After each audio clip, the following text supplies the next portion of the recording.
가수 이효리 씨가 한 토크 콘서트에 출연했습니다. 그날의 주제는요, 행복이었는데 그 게스트들과 또 방청객들이 이 행복이라고 하는 것을 주제로 서로 함께 대화 나누는 그런 프로그램이었습니다. 행복이란 과연 무엇이냐?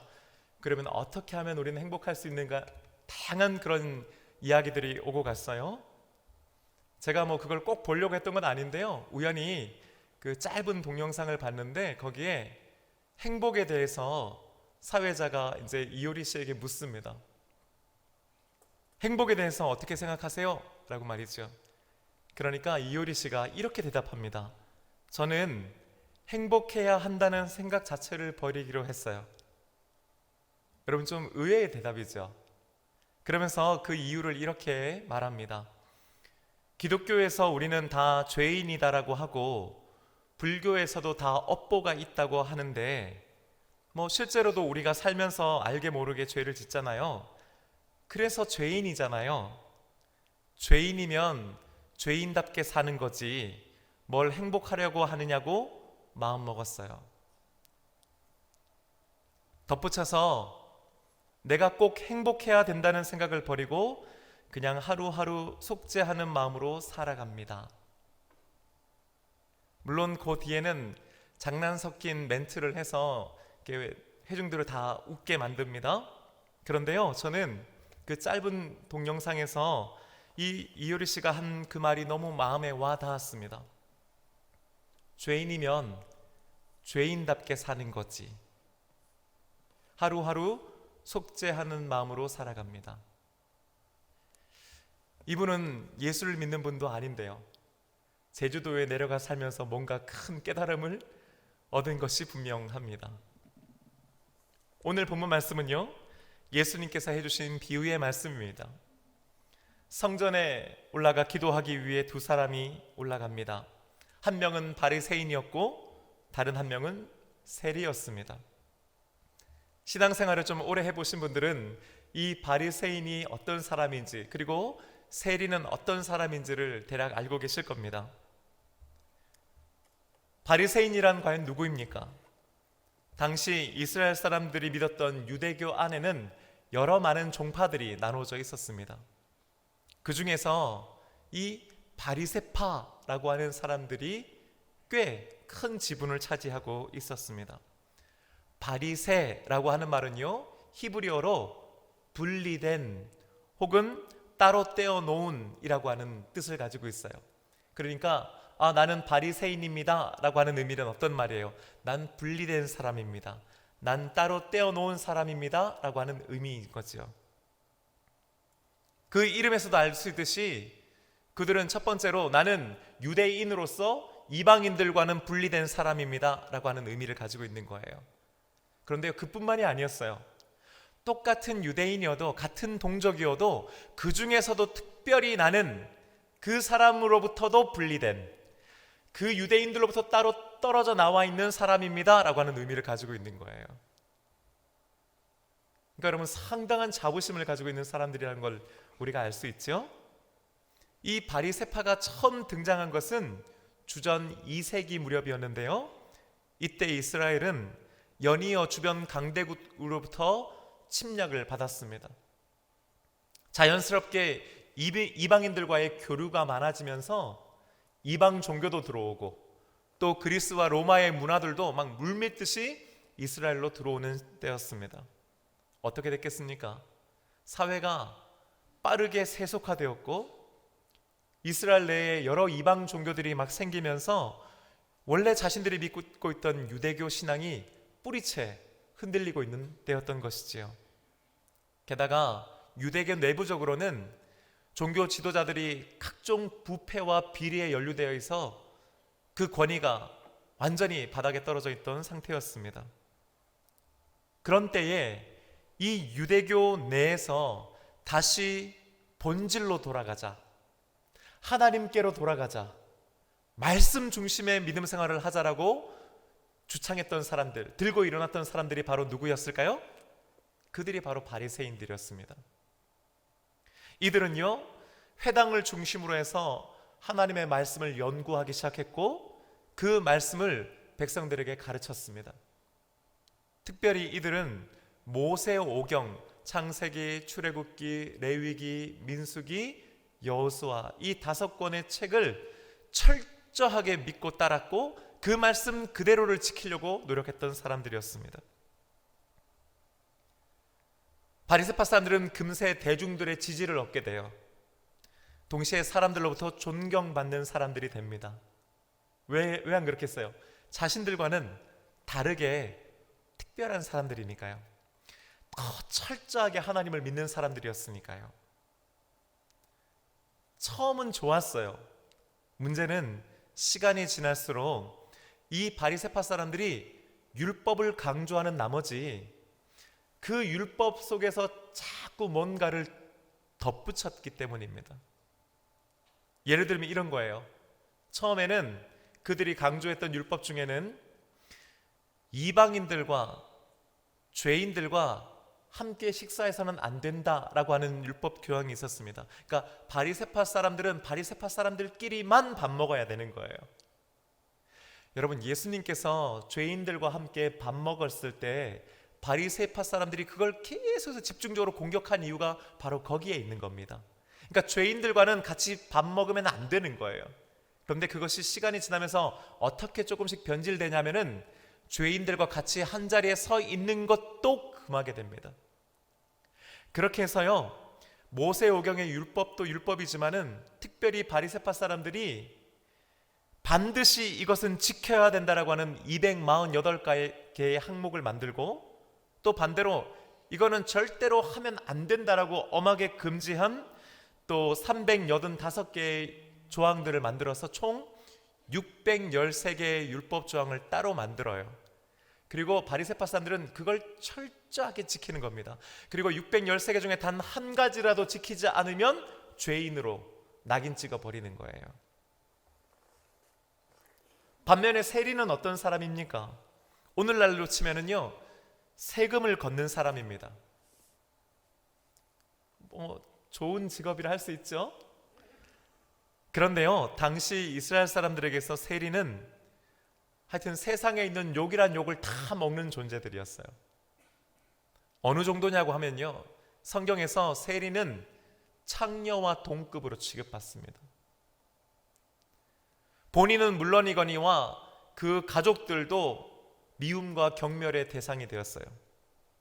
심지어 같은 유대인임에도 불구하고 세리들은요, 같은 동족으로 취급받지 못했습니다. 무슨 말이냐면 너네는 유대인 아니야 이거예요. 너희는 이방인들이야 하는 거죠. 당시 유대인들은 세상에서 가장 악랄한 사람을 꼽으라고 하면은 제일 먼저 세리를 떠올렸습니다. 그렇다면 도대체 왜 이들은 그런 대접을 받을 수밖에 없었을까요? 이 당시 이스라엘은 로마의 식민지였습니다. 그리고 로마는 식민지마다 각종 세금을 부과했습니다. 그런데 세금을 걷어들이는 방식이 좀 특이했어요. 어떤 식이냐면은 식민지마다 세금을 딱 할당합니다. 예를 들면 너네는 100만 원, 그러면요 그 100만 원을 걷어들이잖아요. 근데 그 걷어들이는 사람을 이렇게 공개 입찰을 해서 모집을 해요.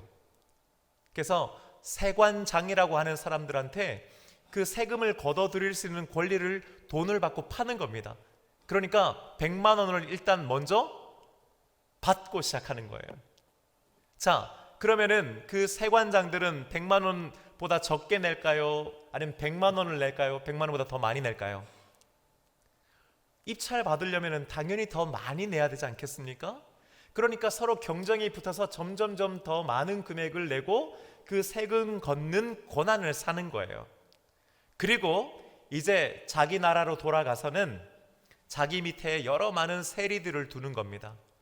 그리고 세금을 걷어들이는 거예요. 자, 로마는 100만 원 내라고 하고 100만 원을 가져갔습니다, 이미. 그러면은 이 세관장들이 얼마를 거둘까요? 적게 거둘까요? 많이 거둘까요? 엄청나게 거기서 많이 걷어들이는 겁니다. 그래야 배를 불릴 수 있으니까.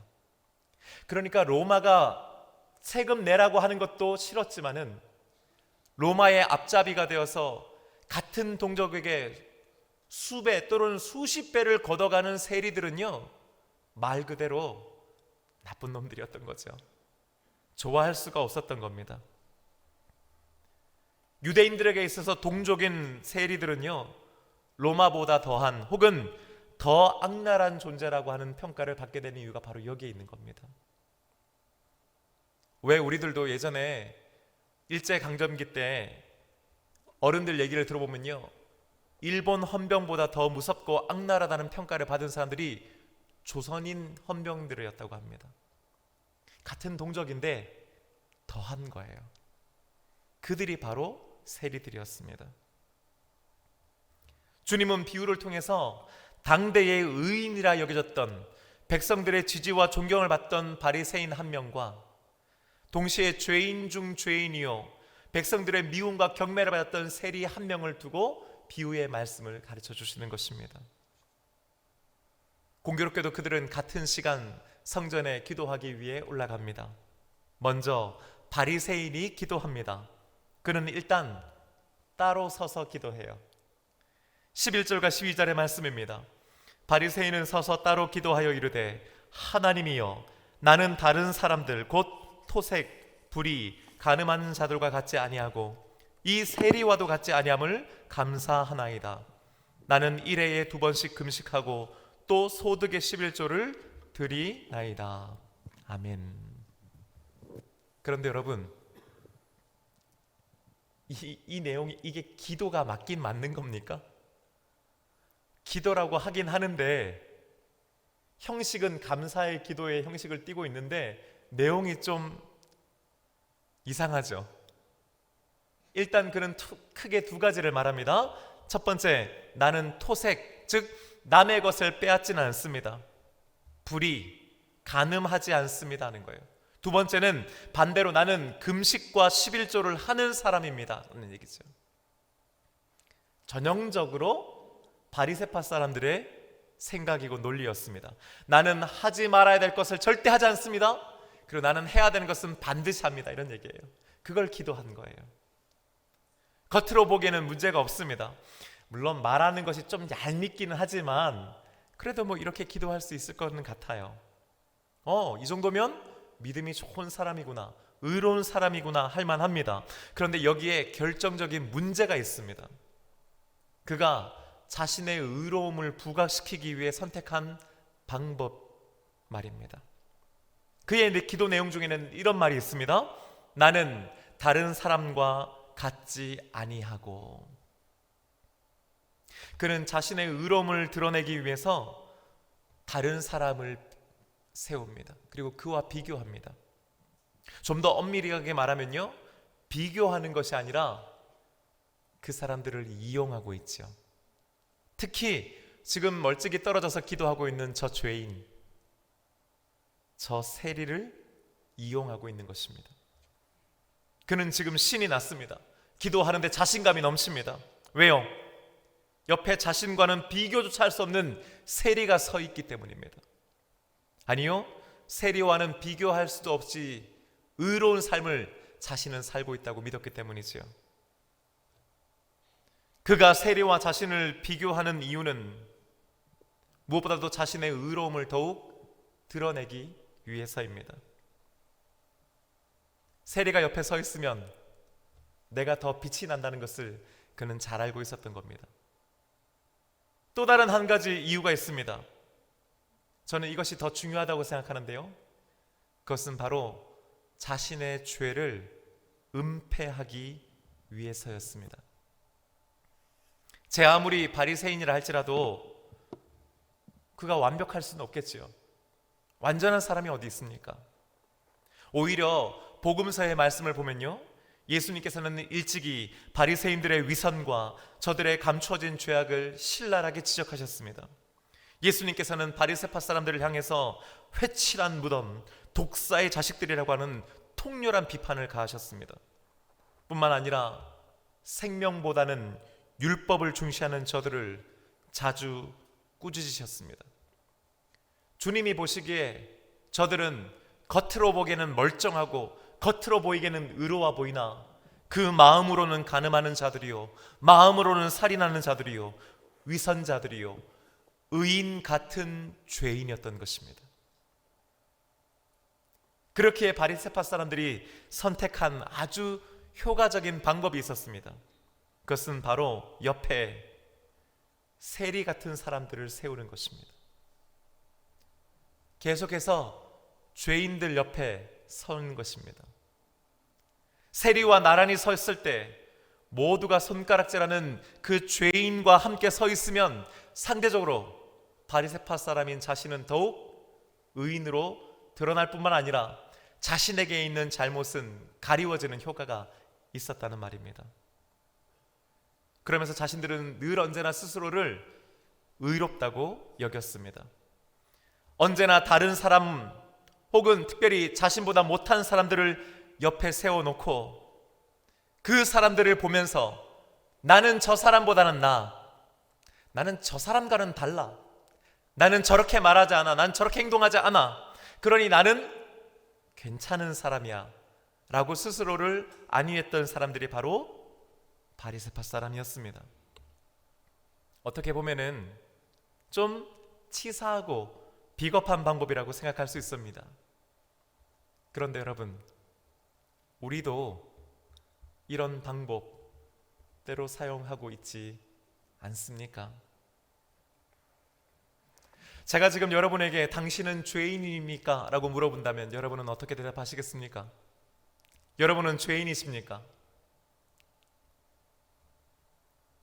한 분도 대답하지 않잖아요. 괜히 이런 거 잘못 대답했다가 또 목사님이 무슨 얘기 할지 모르니까, 그렇죠? 아마 우리들은 당신은 죄인입니까? 하면 우리는 예라고 아멘이라고 대답할 겁니다. 그런데 여러분, 정말 내가 죄인이라고 생각하느냐는 거예요. 입술로는 내가 죄인입니다를 우리는 고백합니다.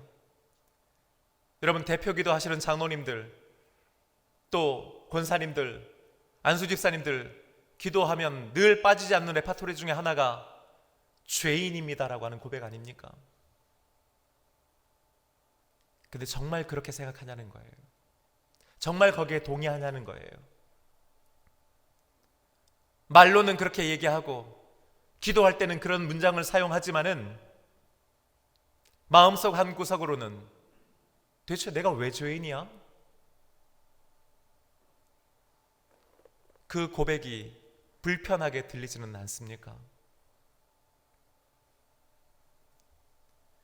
바리새인과 달리 세리는 어떻게 기도합니까? 13절 상반절의 말씀입니다. 세리는 멀리 서서 감히 눈을 들어 하늘을 쳐다보지도 못하고, 아멘. 그는 우선 멀리 서 있습니다. 그는 알고 있는 겁니다.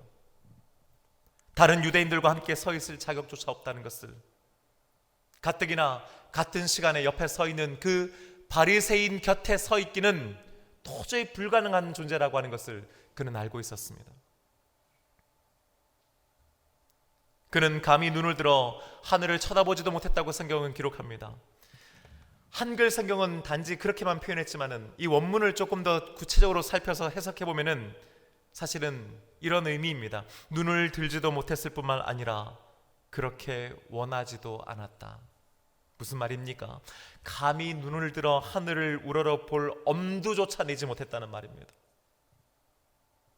그만큼 자신의 죄와 자신의 더러움과 자신의 비천함에 대해서 그는 철저하게 인식하고 있었다는 말이겠지요. 그랬기에 그는 다만 이렇게 기도할 수밖에 없었습니다. 13절 하반절의 말씀, 다만 가슴을 치며 이르되 하나님이여 불쌍히 여기소서, 나는 죄인이로소이다 하였느니라. 아멘.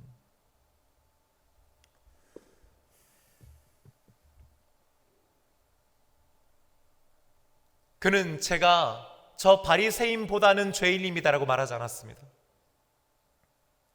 그는 자신이 지금 바리새인 옆에 있기 때문에 그와 비교해서 내가 죄인입니다라고 말하는 것이 아닙니다.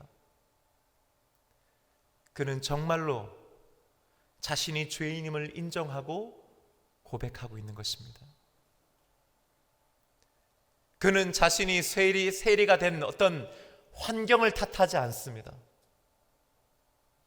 그 누군가를 원망하지 않습니다. 자신이 죄인일 수밖에 없었던 어떤 핑계를 대는 것이 아닙니다.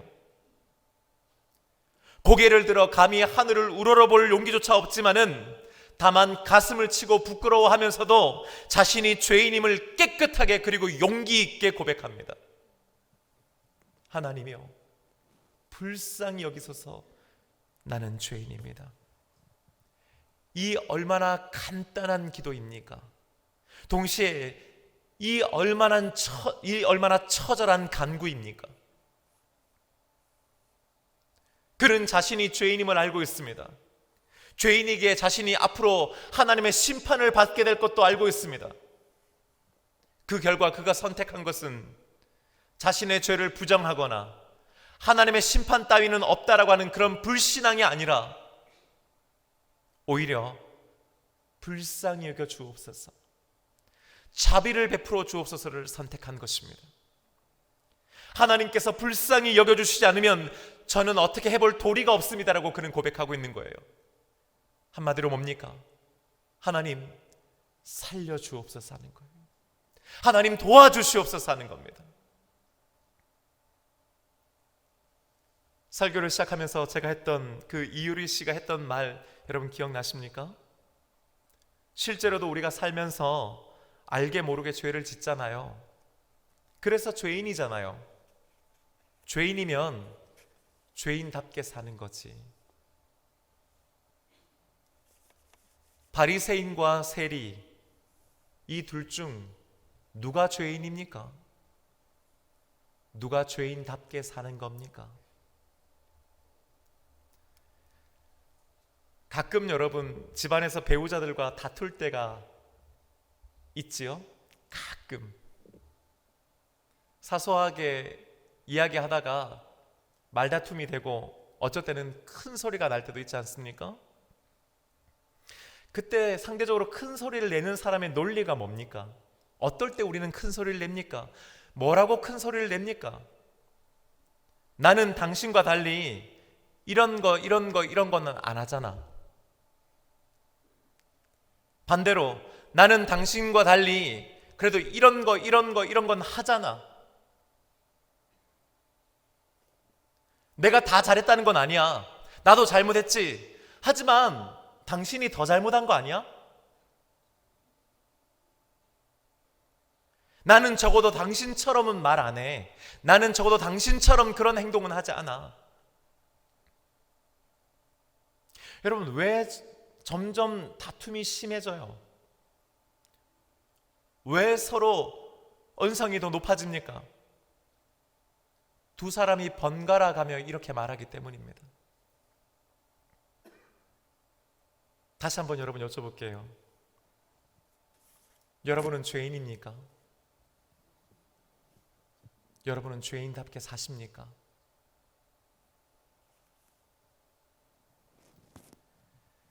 남편과의 불화 때문에 힘들어하시던 한 여자분이 제게 상담을 요청했습니다. 그분은 교회를 안 다니는 분이셨어요. 교회도 안 다니는 분인데 목사인 저에게 찾아와서 도움을 구하는 거니까 어떻게 외면하겠습니까?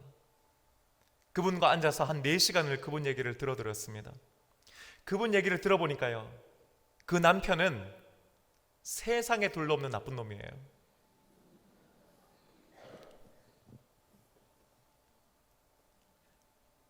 그래서 도와달라고 하는데 어떻게 해요? 그래서 제가 이번에는 그 남편을 한번 찾아갔습니다. 남편도 같이 이제 앉아가지고 그분은 그냥 깡소주를 마시는데 그 앞에서 제가 이제 안주 집어드리면서 이렇게 그분 얘기를 또 한 2시간 들어드렸어요. 그런데요, 그분 얘기를 들어보니까 그 안에는 세상 둘도 없는 나쁜 년이에요. 그분 표현이 그래요. 그분 표현이. 안 되겠다 싶어가지고요, 교회도 안 다니시는 그 두 분을 한 자리에 그분 식당을 찾아갔어요. 제가 6시간 동안 두 분 얘기를 제가 들었거든요. 그 와중에도 서로 싸우고 울고불고 난리예요. 그런데 여러분, 놀라운 것은요, 제가 그 두 분의 이야기를 들어드리는 6시간 동안에 그 두 사람의 입에서 내가 잘못했다는 얘기를 한 번도 듣지 못했다는 사실입니다. 제가 보았던 그 두 분의 모습은 각자 세리를 옆에 세워놓은 바리새인의 모습, 그것이었습니다. 그 집에는 죄인이 없습니다. 의인만 2명 있었습니다. 그런데 이상하지요? 죄인은 없는데 서로 싸웁니다. 죄인들이 의인처럼 사는 부부였던 것입니다. 반면에 죄인만 있는 가정도 있습니다. 부부끼리 서로 미안하다고 말합니다. 가족끼리 서로 죄인이라고 고백합니다. 서로 내 탓이다 라고 말합니다. 그런데 이상하지요? 죄인들만 있는데 화목하고 사랑이 넘칩니다. 죄인들이 죄인답게 사는 가정인 것입니다. 여러분은 어느 가정에서 살고 있으십니까? 어느 가정에서 살고 싶으십니까? 교회라고 다르지 않은 것 같습니다. 어떤 교회는 상대적인 의인들이 많은 교회가 있습니다. 나는 아무개 장로와는 다르고 나는 저 권사와는 다르다라고 말하는 사람들이 있습니다. 나는 저 사람들처럼 이런 거는 절대로 하지 않고 나는 저들과는 달리 나는 이런 거는 반드시 한다고 말하는 사람들이 많은 교회입니다. 물론 나도 완벽하진 않지요. 하지만 난 그래도 적어도 저 장로처럼은 안 합니다. 나도 잘못했지요. 하지만 저 권사처럼 저는 말하지 않습니다라고 말합니다.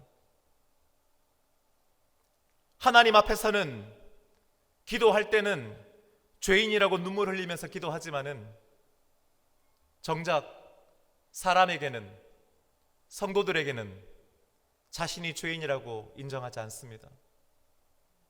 미안하다고 말하지 않습니다. 예배 시간에만 죄인이고 나머지 시간에는 의인으로 변하는 사람들이 많은 교회, 툭하면 법과 원칙과 상식과 정의를 말하고 성경을 들먹이지만은 여러분 한번 생각해 보십시오. 법과 원칙과 상식과 정의는, 성경은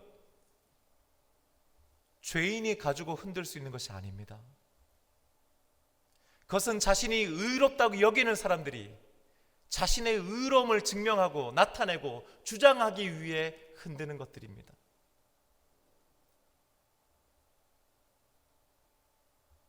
그런데 참 이상합니다. 그런 의인들이 많은 교회가 대체로 문제가 많습니다. 그런 교회들이 힘들고 어렵습니다. 분명히 다들 입으로는, 말로는, 기도할 때는 구구절절 자신이 죄인이라고 고백하면서도 죄인인데 죄인답게 살지를 않습니다.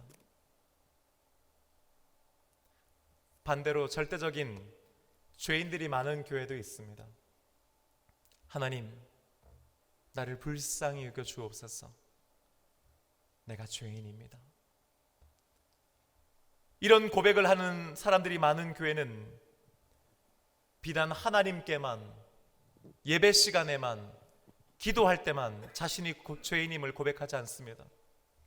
스스로 죄인임을 인정하고 성도들에게, 다른 사람들에게 자신이 죄인임을, 자신이 연약함을 인정하고 고백합니다. 목사가 교인들에게 자신이 죄인임을 고백합니다. 교인들이 서로가 서로를 죄인이라 고백합니다. 목사가 교인들에게 미안해하고 교인들은 서로 미안해하는 교회. 그런데 이상합니다. 죄인들이 많은 교회인데 그런 교회에는 은혜가 있고 웃음꽃이 핍니다. 여러분은 과연 어느 교회에 다니고 싶으십니까? 우리 교회는 과연 어떤 교회입니까? 사도 바울은 디모데전서 1장 15절에서 이렇게 고백합니다. 미쁘다 모든 사람이 받을 만한 이 말이여, 그리스도 예수께서 죄인을 구원하시려고 세상에 임하셨다 하였도다. 죄인 중에 내가 괴순이라. 아멘. 그는 이 말을 조용히 골방에 앉아 혼자 하나님께 고백한 것이 아닙니다. 자신의 까마득한 후배이자 영적인 아들이라고까지 불렀던 디모데에게 보낸 편지에서 고백하고 있습니다. 그는 자신이 이런저런 일을 하지 않아서 덜 죄인이고 이런 일까지 해서 더 의인이라고 말하지 않습니다. 그는 자신을 죄인, 아니 죄인들 중에서 괴수라고 고백합니다. 그는 하나님 앞에서뿐만 아니라 사람들 앞에서도 자신이 죄인이고 죄인들 중에서 최악의 죄인이라고 고백하는 것입니다. 이 얼마나 바울다운 고백, 또 죄인다운 고백 아니겠습니까? 어쩌면 바울의 위대함은 그가 했던 놀라운 위대한 업적과 능력에 있지 않고 오히려 자기 자신이 하나님 앞에서 그리고 성도들 앞에서 끊임없이 죄인임을 고백하는 그 겸손한 고백에 있는 것은 아니겠습니까? 하나님께 그리고 사람들에게 내가 죄인임을 고백하는 것은 결코 쉬운 일은 아닙니다. 어쩌면 부끄러운 일이고 망설여지고 또 부담스럽기까지 하지요. 하지만 14절의 말씀을 여러분 함께 보십시다. 내가 너희에게 이르노니 이에 저 바리새인이 아니고 이 사람이 의롭다 하심을 받고 그의 집으로 내려갔느니라. 무릇 자기를 높이는 자는 낮아지고 자기를 높이는 자는 높아지리라 하시니라. 아멘. 우리는 죄인입니다. 그런데 이것을 인정하고 주님께 고백드릴 때에 주님께서는 우리들의 이 고백을 우리들의 의로움으로 여겨주신다고 말씀해 주신 줄로 믿습니다. 우리가 무언가 주를 위해서 대단한 것을 했기 때문이 아닙니다. 내가 목사이고 장로이기 때문 아닙니다. 내가 어떤 직분을 받았기 때문 아닙니다. 내가 모태신앙이기 때문에, 내가 이 교회의 개척 멤버이기 때문이 아닙니다. 내가 엄청나게 많은 예물을 하나님께 드렸기 때문 아닙니다. 오히려 내가 죄인입니다라고 하는 그 겸손한 고백, 그것을 주님께서는 우리의 의로움으로 바꾸어 주시는 줄로 믿습니다. 사랑하는 여러분, 오늘은 사순절 첫 번째 주일입니다. 저는 이번 사순절 기간 동안에 우리를 위해 고난받으시고 죽으신 예수님께 우리들이 어떤 고백을 꼭 해드려야 될까를 생각해 보았습니다. 바꿔 말하면 이 사순절 기간 동안에 예수님께서는 우리들로부터 어떤 고백을 듣기를 원하실까 하는 말이지요. 저는 그 첫 번째 고백이 주님, 내가 죄인입니다라고 하는 고백이라고 믿습니다. 우리가 죄인이기 때문에 예수님께서 이 땅에 와주셨습니다. 우리 자신을 죄인으로 고백하는 우리들을 위해 주님께서는 고난 당하셨고 십자가에 달려 우리의 죄를 위해 죽어주신 줄로 믿습니다. 사랑하는 여러분, 이번 한 주간 우리 겸손하게 다시금 내가 죄인임을 고백하십시다. 주여, 나를 불쌍히 여겨 주옵소서. 내가 죄인입니다를 고백하는 저와 여러분 될 수 있기를 주님의 이름으로 축복합니다. 배우자에게, 부모와 형제 자매에게, 자녀들에게 내가 죄인임을 인정하고 고백하는 용기를 가지실 수 있기를 주님의 이름으로 축복합니다. 성도들끼리 서로 이런 고백을 할 수 있는 우리 동서원교회 되기를 소망합니다. 우리 모두 그렇게 고백하면서 이번 사순절 주님의 십자가 앞으로 함께 나아가십시다. 이제 우리 다 함께 자리에서 일어나셨어요. 오늘 이 찬양 함께 부르면서 오늘 주신 말씀으로 우리의 고백 삼기를 원합니다.